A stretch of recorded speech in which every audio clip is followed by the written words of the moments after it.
lugares, sumarizando. Eu acredito que eles traziam ainda essas histórias contadas pelos ancestrais e fizeram uma coisa. No Brasil, nós temos um fenômeno que nos Estados Unidos tem. Eu conheço pouco o Canadá, mas eu presumo que aqui também eu vai encontrar algo semelhante. Nós temos cidades fundadas por imigrantes. Certo. E quando eles fundam cidades, geralmente eles colocam ali o nome de alguma cidade dos seus antepassados. Exato. Nós temos no Brasil, você tem, por exemplo, nos Estados Unidos, você tem a região da New England, Yes. a Nova Inglaterra. Exato. No Brasil, nós temos Nova Trento, nós temos Novo Hamburgo. Certo.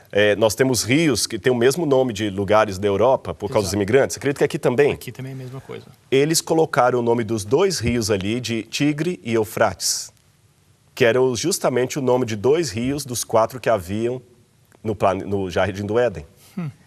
A cidade de Eridu, alguns presumem também que teria alguma ligação etimológica com a raiz da palavra Edin, Éden, que significaria planura. Então existem muitas semelhanças, são incríveis. E isso aparece Em vários tabletes. né? E, não é só um, né? E outra curiosidade, quando antropólogos de antropologia, especialistas em antropologia social, foram estudar culturas fora do Oriente Médio, fora ali da Mesopotâmia, e encontraram traços também entre os hindus, os indianos, os chineses, os africanos, encontraram até nos índios americanos. Pelo menos uns 5 ou 6 elementos centrais aparecem em todos os mitos que tem ao redor do mundo. Agora eu estou falando dos 5 continentes. Eles falam de um casal feito do barro, que foi expulso de um paraíso idílico. Eles falam de um dilúvio que cobriu todo o mundo e apenas alguns se salvaram. Eles falam da construção de uma torre que confundiu a língua das pessoas. Eles falam de um fratricídio original, um irmão matando o outro originalmente, como nós temos Caim e Abel. Esses elementos, e eles falam também de um fruto proibido, esses elementos estão presentes em várias centenas de culturas espalhadas ao redor do mundo. Isso me faz supor, como acadêmico, que não é uma lenda, mas é uma história tão real que todos os povos que derivaram dela a testemunham por uma fonte comum. Não é que a Bíblia copiou esses mitos. É que a Bíblia e esses mitos reportam a um único fato histórico. Só que a Bíblia, evidentemente, mantendo a tradição e aqueles deturpando. Alguém pode perguntar como é que eu sei que a Bíblia está mantendo e a Bíblia não é mais uma deturpação? Se me permite rapidamente, não tomar muito tempo, Bill. Existem muitas diferenças entre a Bíblia e esses mitos. Em primeiro lugar, agora eu vou falar das diferenças. Eu falei das semelhanças. Certo. Mas, antigamente, os críticos diziam que a Bíblia inventou essa história. Certo. Agora que essas coisas foram descobertas, os críticos dizem que a Bíblia plagiou estas... Eles criaram a Bíblia, porque a Bíblia veio depois. Certo. Mas eu tenho provas de que a Bíblia não plagiou. E agora eu queria falar das diferenças que colocam a Bíblia como superior. Em primeiro lugar, todos esses mitos são baseados no politeísmo, na adoração a vários deuses. A Bíblia fala apenas do monoteísmo. Se a Bíblia tivesse plagiado esses mitos, ela deveria ter também uma raiz politeísta. Exato. Segundo, todos os mitos, inclusive agora falando de mitos mais recentes, como da Grécia, por exemplo, todos eles colocam uma coisa interessante. Colocam que os deuses nasceram depois do universo. O universo ou forças caóticas existiam antes dos deuses. E dessas forças caóticas que nasceram os deuses e o universo. Então, que colocam? O universo teve essas forças caóticas, seria o universo, melhor dizendo, seriam eternas. E os deuses nasceram depois. A Terra seria uma criação dos deuses, mas a Terra não é o universo. Interessante, o universo é eterno, os deuses nascendo depois. A Bíblia é o contrário. A Bíblia coloca que Deus criou o universo. Até a época de Albert Einstein, os mitos estariam com mais razão para os cientistas do que a Bíblia, porque até a época de Albert Einstein costumava-se dizer que o universo era eterno. Mesmo Isaac Newton, apesar de crer na Bíblia, trabalhava com a hipótese de um universo eterno. Mas desde Albert Einstein e o Hubble e as pesquisas sobre o começo do universo, o Big Bang, como alguns querem chamar, não interessa aqui o ponto, o fato é que o universo teve um começo. Hoje, qualquer físico admite isso. O universo teve um começo. E o único livro da antiguidade que fala de um começo para o universo é a Bíblia. Sério? Os outros colocam os deuses como filhos do universo. Pega a mitologia grega, né? Os titãs, Zeus nasce bem depois, Poseidon nasce, Deus não nasce. Outro detalhe, nesses mitos mesopotâmicos, os deuses resolvem destruir a terra, eles criam a humanidade no começo para que a humanidade substitua aquela terça parte dos Igigi, que eram os Anunnakis rebeldes. Certo. Até aí tudo bem. Mas eles queriam apenas servir. Nos mitos, os deuses fizeram o jardim de Éden para seu próprio gozo. Certo. E criaram o homem do pó da terra para servir de empregado deles. Certo. A Bíblia diz que não.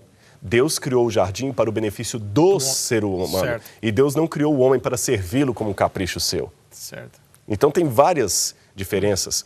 Na Bíblia, a humanidade é destruída pelo dilúvio porque a humanidade se tornou corrupta.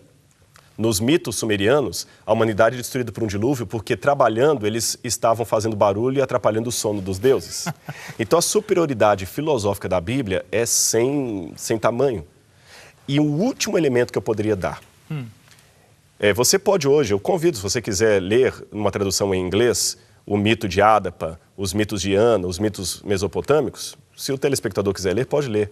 Mas eu duvido que a leitura de qualquer um desses mitos irá transformar a sua vida.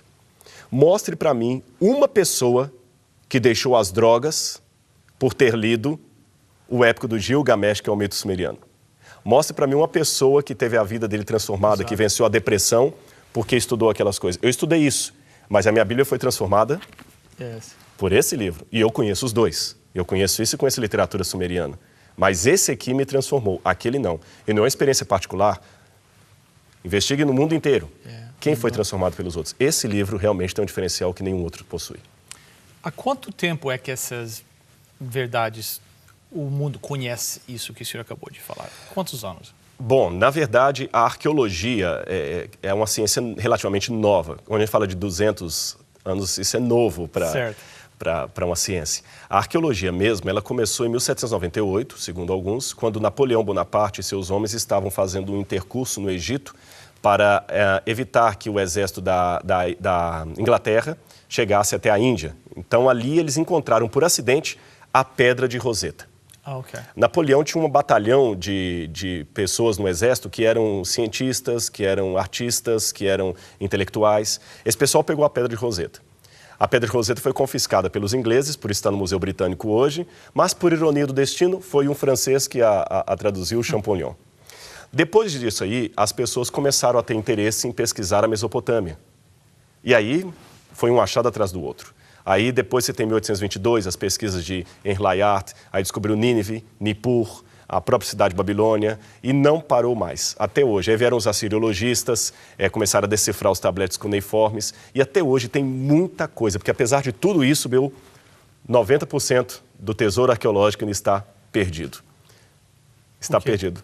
Ação do tempo, vândalos, ladrões de sepultura, guerras, infelizmente muita coisa se perdeu. Mas os 10% que já foram encontrados ilumina tantas páginas da Bíblia que é fantástico. E realmente eu posso quase afirmar, como Jesus disse uma vez, se eles se calarem, as próprias pedras clamarão. Eu acho que as pedras estão clamando de alguma maneira. Agora, o senhor trouxe outra...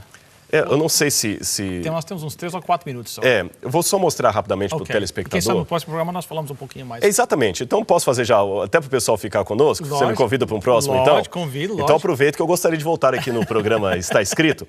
Então, eu vou falar com você sobre esse tijolo aqui e qual a relação dele com a Torre de Babel. Mas, Bill, nós estamos proibidos de falar isso agora, viu? No próximo programa você vai saber qual a evidência arqueológica da Torre de Babel, o que esse pedaço, esse fragmento de tijolo aqui tem a ver com isso. Só vou antecipar, isso aqui não é réplica, esse é original. Isso aqui tem pelo menos 4.300 anos. Aguarde. 4.300 anos? 4.300 anos, mas no próximo programa Está Escrito, nós vamos falar sobre ele. Por que essas informações não saem para o mundo assim? Por que a maioria dos cristãos, eu creio que a maioria dos cristãos não conhecem isso? E o senhor acabou, falou dessas evidências, desses relatos em várias culturas. Por que essas informações não saem para fora? Nós temos algumas razões para isso. Em primeiro lugar, você lembra que a verdade sempre teve dificuldade de despontar ao longo da história. Os alemães demoraram até depois da Segunda Guerra Mundial para descobrirem o que Hitler estava fazendo nos campos de concentração. Se você chegasse em Berlim, na época, no auge de Auschwitz e Treblinka e Sobibor, e perguntasse a qualquer alemão, nunca, Hitler jamais faria isso. Eles não sabiam, mesmo os americanos não sabiam o que estava acontecendo quando foram estourar os campos. A verdade sempre é difícil de explorar. Sempre ela está oculta. As pessoas parecem não querer falar sobre ela, ela incomoda. Da parte dos cristãos existe, às vezes, o problema da preguiça mental. Algumas pessoas se contentam com pouco, né? Eu acho que, mas de qualquer maneira, mesmo que a verdade tenha dificuldade de despontar, ela desponta. A história testemunha disso. E para mim a verdade não é apenas um assentamento intelectual, um assentimento intelectual. A verdade é uma pessoa, Jesus Cristo, e ela vai despontar. Só que é um problema, Bill. A verdade, quando não converte, endurece. Esse é o ponto. Então, o sol derrete a cera e, ao mesmo tempo, endurece o barro. Certo. Como a verdade vai atuar em sua vida é uma coisa que só você em casa pode responder. Muito bem. E se você não conhece a esse Jesus Cristo, quem sabe agora seria um bom momento para entregar a sua vida a Ele. Vamos orar. Nosso Deus e nosso Pai, nós te agradecemos pela tua bondade e misericórdia, te agradecemos pelo Dr. Rodrigo e o conhecimento que ele tem e o trabalho que ele faz, querido Pai, em proclamar a verdade tua. Mas, Pai, nesta hora nós suplicamos por aqueles que estão nos assistindo, especialmente por aqueles que até agora ainda não se entregaram por completo a Jesus Cristo. Pai, que eles possam se entregar agora, sabendo que tu os recebes como um Pai amoroso, que eles possam sentir em sua vida o milagre de uma transformação através do poder do teu Santo Espírito. Esteja com cada telespectador. Nós te suplicamos em nome e por amor de Jesus. Amém. Amém, Senhor.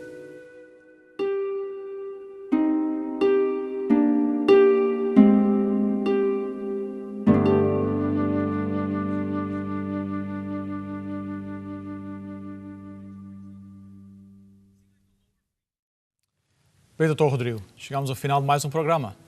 Mas a próxima semana estamos aguardando esse pedacinho de tijolo aí. Com certeza. Obrigado. Obrigado, telespectadores, também por estarem conosco. Lembre-se do website, estaescrito.ca. Lá, vocês têm um link lá que vocês podem assistir o programa do Dr. Rodrigo, Evidências, lá do Brasil. Você também pode assistir este programa, pode indicar para um amigo, um vizinho que não assistiu, que você sabe que essas informações seriam importantes. Lá você pode fazer isso também no website, estaescrito.ca. Você pode mandar um pedido de oração, você pode mandar comentários sobre o programa e também, se o Espírito Santo tocar no seu coração, você pode mandar uma doação para o nosso ministério também. Até a próxima semana, que Deus nos guarde e lembre-se, está escrito, nem só de pão viverá o homem, mas de toda a palavra que procede da boca de Deus.